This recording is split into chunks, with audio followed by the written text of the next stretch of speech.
तर एकाही आरोपीला सोडणार नसल्याचं मुख्यमंत्र्यांनी सांगितलं असं धनंजय देशमुख यांनी म्हटलंय।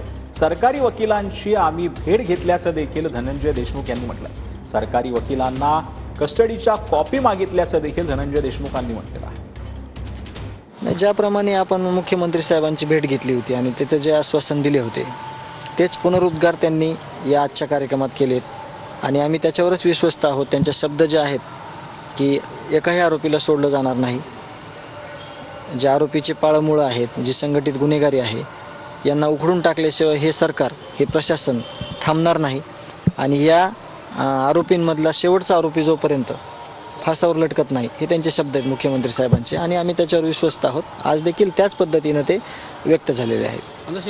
सरकारी वकील साहेब जे आहेत कोले साहेब त्यांची आज आम्ही भेट घेतली आणि भेटीदरम्यान जे कस्टडी कॉपी आहेत त्या मागितलेल्या आहेत आणि मग 2 दिवसामध्ये आपल्याला त्यांनी द्यायचं, 2 दिवसात आपल्याला ते भेटतील।